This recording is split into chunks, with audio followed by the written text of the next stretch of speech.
नमस्कार, मैं तरुण वर्मा, दिल्ली में क्लिनिकल साइकोलॉजिस्ट हूँ। इस वीडियो में मैं आपसे बात करूँगा कॉम्प्लिकेटेड ग्रीफ के बारे में। ग्रीफ एक नेचुरल साइकोलॉजिकल रिएक्शन होता है, इमोशनल रिएक्शन होता है, किसी पर्सन का हमारे लाइफ से चले जाने के कारण।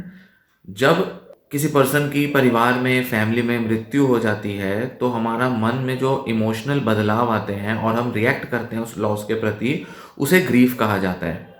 तो किसी की मृत्यु हो जाने पर जो उदासी रहती है, रोना आता है, उसके लॉस से जो हमारे अंदर जो एक मानसिक कमज़ोरी महसूस होती है, हमारे को हेल्पलेस फील होता है, ना उम्मीदगी फील होने लगती है लाइफ में, वे सारी जो रिएक्शंस हैं, वे सारी जो फीलिंग्स, थॉट्स हैं, वो सब ग्रीफ का पार्ट होती हैं।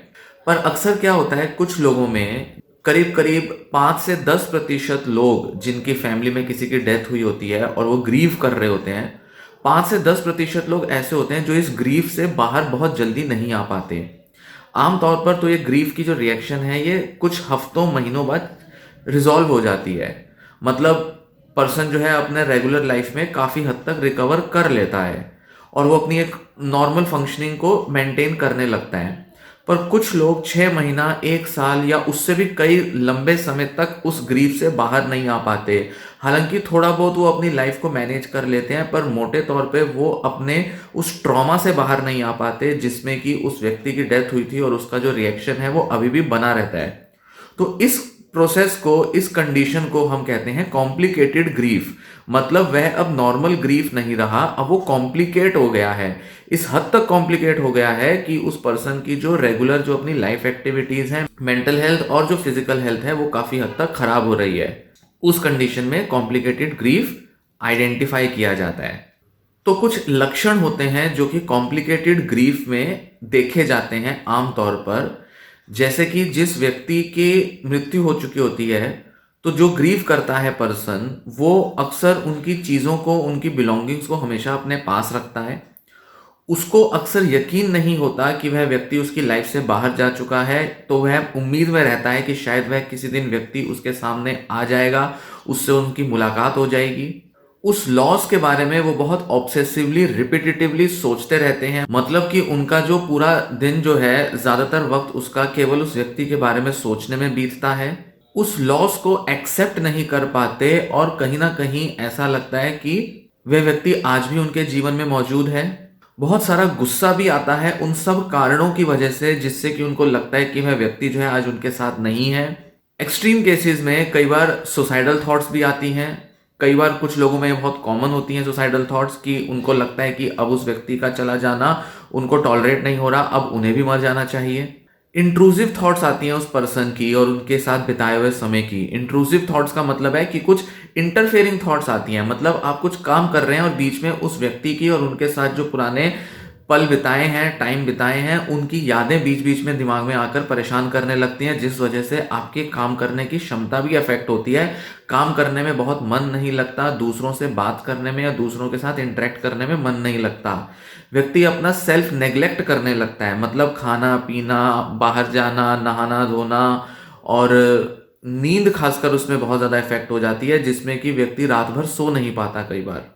और सबसे बड़ा असर ये आता है कि ऐसा लगता है कि अब उनकी पहचान, उनकी आइडेंटिटी खो चुकी है, अब जीवन में कोई और पर्पस नहीं रहा जीने का। वह व्यक्ति जिसकी मृत्यु हो गई है, वही हमारे केवल अकेले सपोर्ट सिस्टम थे। अब हमारी लाइफ में कुछ सपोर्ट नहीं बचा, अब हम हेल्पलेस हैं, अब कोई उम्मीद नहीं बची, अब हमें भी इस दुनिया में जीने का कोई हक नहीं। कुछ कुछ कंडीशन में जहां ऐसा लगता है कि वह व्यक्ति शायद हमारी वजह से उसकी मृत्यु हुई, तो उस केस में कुछ लोग गिल्ट से भी भर जाते हैं। जैसे कि हम हॉस्पिटल सही टाइम से नहीं पहुंच पाए, हम उनके लिए ठीक से मेडिकल फैसिलिटीज़ नहीं प्रोवाइड कर पाए, लास्ट मोमेंट पे उनको हमारी ज़रूरत थी, हम अवेलेबल नहीं थे, हम बिजी थे अपनी लाइफ में। तो गिल्ट की फीलिंग से भी व्यक्ति बहुत ज़्यादा भर जाता है।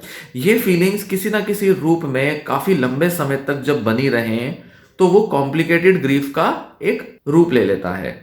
सबसे ज्यादा जो परेशान करता है व्यक्ति को, वो होता है जब उसकी personal life, day to day life बहुत ज्यादा इफेक्ट हो जाती है। मतलब नींद की बहुत कमी होने लगती है, एपिटाइट में बहुत कमी आ जाती है, जिस वजह से वजन कम हो जाता है, फिजिकली वीक हो जाते हैं, कुछ और स्ट्रेस की वजह से बीमारियां पकड़ने लगता है व्यक्ति।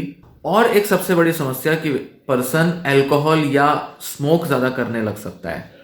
तो अक्सर यह देखा जाता है कि वक्त के साथ ग्रीफ जब कॉम्प्लिकेट हो जाता है तो उसके साथ और दूसरी मेंटल हेल्थ कंडीशंस भी जुड़ जाती हैं, जैसे कि लंबे टाइम तक ग्रीफ रहने की वजह से, जिसे हम कह रहे हैं कि कॉम्प्लिकेटेड ग्रीफ है, उसमें डिप्रेशन के एपिसोड हो जाते हैं, मतलब डिप्रेस्ड एपिसोड आ जाता है। हमें यहाँ ध्यान देने की जरूरत है कि ग्रीफ जो है वो डिप्रेशन नहीं होता। हालांकि व्यक्ति रो रहा है, परेशान है, दुखी है, उदास है, कुछ करने का मन नहीं हो रहा, खाना पीना कुछ नहीं कर रहा, लोगों से मिल नहीं रहा, पर ये सारे लक्षण जो कि डिप्रेशन में भी होते हैं, पर जो डिप्रेशन की जो बीमारी है जिस तरह से आइडेंटिफाई डायग्नोस की जाती है, वो डायग्नोसिस ग्रीफ में नहीं दिया जाता।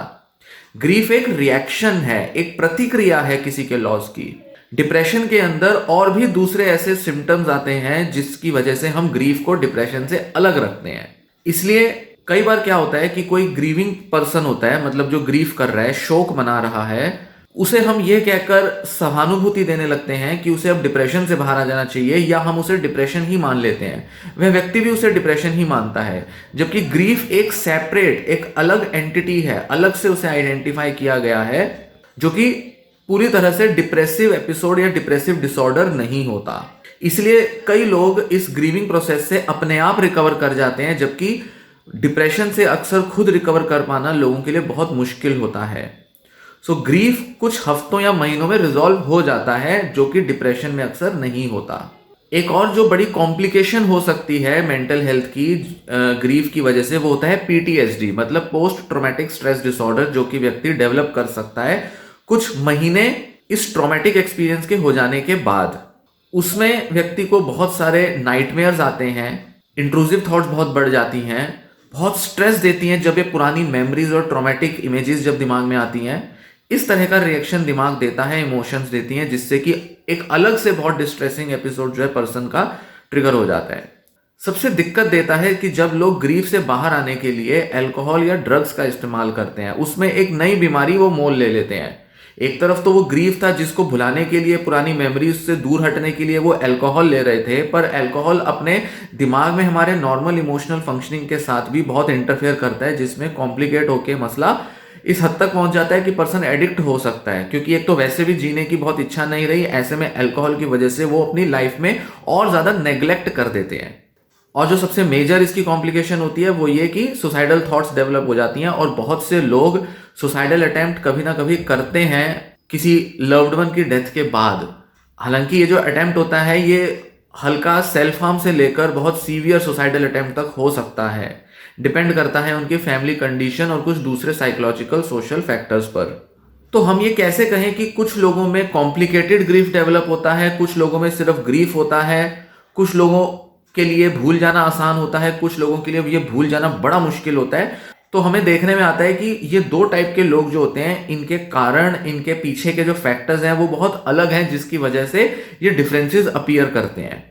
जैसे कि सबसे कॉमन जो कॉज होता है वो ये कि अनएक्सपेक्टेड या अनटाइमली डेथ का हो जाना, या शॉकिंग तरीके से किसी पर्सन की डेथ हो जाना, मतलब यंग एज में डेथ हो जाना, किसी बीमारी से जिसमें लगता ही नहीं था कि डेथ होगी उसमें डेथ हो जाना, कॉम्प्लिकेशंस बढ़ गई बहुत सारी, एक्सीडेंट हो गया जिसमें कि व्यक्ति जो था वो नहीं रहा अब इस दुनिया में। तो वे डेथ जो होती हैं जिनमें कि थोड़ा एक्सपेक्टेड होता है, जैसे किसी व्यक्ति ने बहुत लंबे समय से कोई क्रोनिक बीमारी को एक्सपीरियंस किया है, जैसे कैंसर हो गया, या कोई ओल्ड एज पर्सन हो गया जो काफी सालों से या काफी महीनों से किसी बीमारी से जूझ रहे थे, तो हमें पता रहता है कि ये व्यक्ति के शायद बचने के चांस कम हैं, डॉक्टर भी बता देते हैं, और कहीं ना कहीं हम धीरे धीरे इस बात को एक्सेप्ट कर चुके होते हैं कि शायद ये व्यक्ति अब कुछ समय बाद हमारे जीवन में नहीं रहेगा। हम धीरे धीरे इस सच्चाई को एक्सेप्ट कर लेते हैं कि वह व्यक्ति हमारे बीच नहीं रहेगा या नहीं रहा। पर सडन डेथ में ये एक्सेप्टेंस बहुत मुश्किल होती है, ये शॉक बहुत ज्यादा हमें लगता है, इस वजह से कॉम्प्लिकेटेड ग्रीफ के चांस बढ़ जाते हैं, क्योंकि हम उस बात को स्वीकार नहीं पाते कि वह व्यक्ति अब हमारे साथ नहीं है। फिर जिन लोगों की पुरानी मेंटल हेल्थ की कोई हिस्ट्री है, जैसे कि डिप्रेशन, एंजाइटी डिसऑर्डर्स, या कुछ और ऐसे लॉसेस रहे हों फैमिली में, किसी तरीके की कोई पास्ट हिस्ट्री रही है, सब्सटेंस अब्यूज हिस्ट्री भी हो सकती है, उनमें भी चांस ज्यादा होते हैं कॉम्प्लिकेटेड ग्रीफ की रिएक्शन को डेवलप करने के।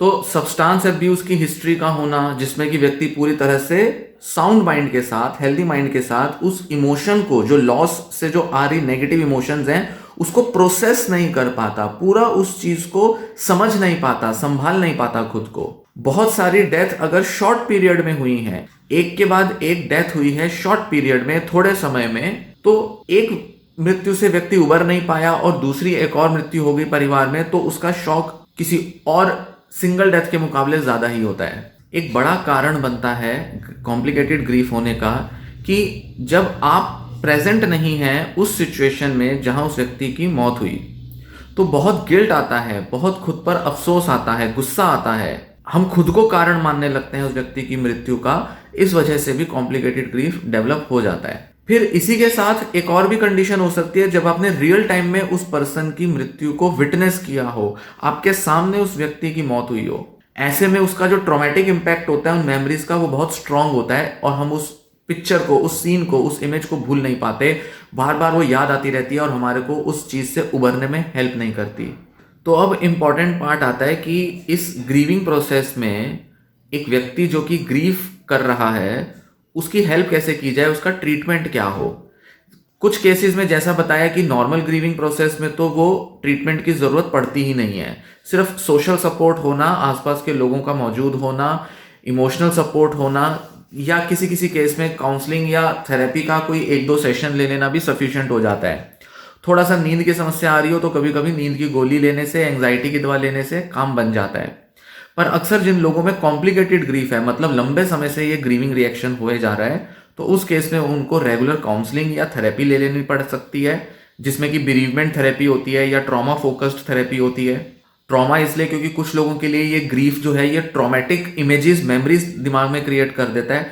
हर व्यक्ति के लिए जो कि ग्रीफ कर रहा है उसका ये एक्सपीरियंस ट्रॉमेटिक हो ऐसा नहीं। ट्रॉमा आइडेंटिफाई करने के लिए हमारे को यह देखना जरूरी होता है कि उस व्यक्ति के माइंड में बहुत नेगेटिव इमेजेस या मेमोरीज बैठ चुकी हैं।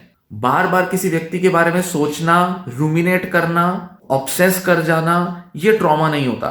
सो ट्रॉमेटिक ग्रीफ थेरेपी या बेरीवमेंट थेरेपी अलग होती है और जो नॉर्मल काउंसलिंग होती है वो अलग होती है। तो स्पेसिफिकली जब बेरीवमेंट या ग्रीफ को टारगेट किया जाता है तो उसकी थेरेपी का प्रोसेस अलग होता है, जो कि लिया जा सकता है, खासकर तब जब व्यक्ति के लिए बहुत डिफिकल्ट हो रहा है अपनी डेली लाइफ को मैनेज कर पाना। किसी किसी केस में जब ग्रीफ या ये जो लॉस है ये डिप्रेशन का रूप ले लेता है, डिप्रेशन का कारण बनता है, मतलब डिप्रेसिव एपिसोड फुल ब्लोन आ जाता है, उस केस में एंटी डिप्रेसेंट्स की मदद भी ली जा सकती है।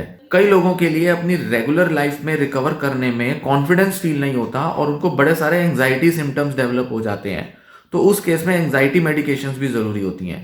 तो काउंसलिंग, थेरेपी, मेडिकेशंस के अलावा जो दूसरा सबसे इंपॉर्टेंट चीज होती है जो कि ग्रीफ से बाहर निकलने में हेल्प करती है, वह होती है कोपिंग स्किल्स, अच्छी कोपिंग स्ट्रेटेजीज को फॉलो करना। एक होती हैं अनहेल्दी कोपिंग स्ट्रेटेजीज और एक होती हैं healthy coping strategies. Unhealthy coping strategies होंगी जैसे अल्कोहल या ड्रग का सेवन करना, अपनी पर्सनल क्लोज रिलेशनशिप से विड्रॉ करना, ऐसा लगना कि अकेला रहना ज्यादा बेटर है, लोगों के बीच क्या जाए जाए, लोग बड़े आर्टिफिशियल हैं, लोग बस ऊपर ऊपर से सुपरफिशियली हमें सांत्वना देते हैं, उनके बीच नहीं जाया जा सकता, दुनिया में कोई अपना नहीं है, तो लोगों को अवॉइड करना शुरू करते हैं, तो वो भी एक अनहेल्दी तरीका है। फिर अपना वर्क, अपना जो प्रोफेशन है, जॉब है, बिजनेस है, उसको अवॉइड करना शुरू कर देना, ये भी अनहेल्दी तरीका है, क्योंकि लगता है कि अभी हम टेंशन में हैं, अभी हम डिप्रेस्ड हैं, तो भी हम काम धंधा नहीं करेंगे, पर ये भी अनहेल्दी तरीका है कोप करने का। तो ये सारे हो गए अनहेल्दी तरीके। इसी का ऑपोजिट हम कहेंगे कि हेल्दी स्ट्रेटेजीज जो होती हैं वो होती हैं कि अगर आप काम नहीं करते, कि आप अपना काम जारी रखो, आप लोगों से मिलो, भले ही आपके लिए डिफिकल्ट होगा उस प्रोसेस को फॉलो करना, बट फिर भी आपके लिए ये हेल्दी तरीके जरूरी हैं कि आप अपने को फिट रख सको, एक्सरसाइज करो, अपनी किसी हॉबी पे फोकस करो, नए सिरे से अपनी कुछ नई रिलेशनशिप्स पे फोकस करो, नया जॉब, नया करियर कुछ ऐसा शुरू करना है, किसी नई जगह पर आपको लोकेट करना है, ऐसा आप कर सकते हो। तो जैसे भी आपके लाइफ के सर्कमस्टेंसेस हैं जिसमें कि आपको थोड़े से बदलाव लाकर अपने को हेल्दी और फिट रख सकते हो, ये सब करना जरूरी है ताकि आप इस ग्रीविंग प्रोसेस से बाहर आ पाओ। साथ ही साथ जो सबसे इंपॉर्टेंट चीज है वो ये कि जो कि आप थेरेपी में करते हैं और खुद भी कर सकते हैं, वह ये कि आप अपनी इमोशंस को पूरा प्रोसेस करने के लिए आप एक थेरेपिस्ट की हेल्प जरूर लें। जर्नलिंग का भी आप यूज कर सकते हैं, मतलब आप लिख सकते हैं अपनी इमोशंस और थॉट्स को। इनका भी आप फायदा ले सकते हैं। तो अक्सर जो लोग अपनी इन इमोशंस को पूरा प्रोसेस नहीं करते, मतलब उसको पूरा समझते नहीं है कि उनके साथ क्या हो रहा है, क्यों हो रहा है, उसके बारे में जब तक बात नहीं करते तब तक उनके मन से वो जो बोझ है, वो जो बर्डन है, प्रेशर है, वो रिलीज नहीं हो पाता। तो उस इमोशनल बर्डन को रिलीज करने के लिए एक साइकोलॉजिस्ट से बात जरूर करें। घर वालों से बात करना कई बार बहुत इफेक्टिव नहीं होता, क्योंकि कहीं ना कहीं सब हमें ऐसे सहानुभूति दे रहे होते हैं कि जैसे वो कह रहे हैं कि बस भूल जाओ, इतना परेशान मत रहो, अपने को इतना टेंशन मत दो, अब हो गया, इतना लंबा समय बीत गया, कब तक उसको पकड़ के बैठोगे। तो हम ऐसी बातें सुन के बड़े हर्ट हो जाते हैं। ऐसे में साइकोलॉजिस्ट से मिलकर उन इमोशंस को, उस बर्डन, प्रेशर को रिजॉल्व करना बहुत जरूरी होता है, ताकि आप हल्का महसूस करें और साथ ही साथ आगे लाइफ में क्या बढ़ना है उसके लिए सही डायरेक्शन ले सकें। और भी बड़े सारे इमोशनल कोपिंग के तरीके साइकोलॉजिस्ट आपको सजेस्ट करेंगे अगर आप काउंसलिंग या थेरेपी के कुछ सेशंस लेते हैं तो मैं ये वीडियो यहीं समाप्त करता हूं। अगर ये जानकारी आपको पसंद आई हो, लाइक करें, इनफैक्ट लाइक ज़रूर करें, क्योंकि लाइक का जो मैट्रिक होता है उससे यूट्यूब जो है ये वीडियो और लोगों को रिकमेंड करता है, सजेस्ट करता है, जिससे ज़्यादा से ज़्यादा लोग इन वीडियोज़ को देख सकते हैं और इनका फ़ायदा ले सकते हैं। साथ ही साथ कमेंट करें और चैनल भी सब्सक्राइब करें अगर आपने चैनल सब्सक्राइब नहीं किया है तो। धन्यवाद।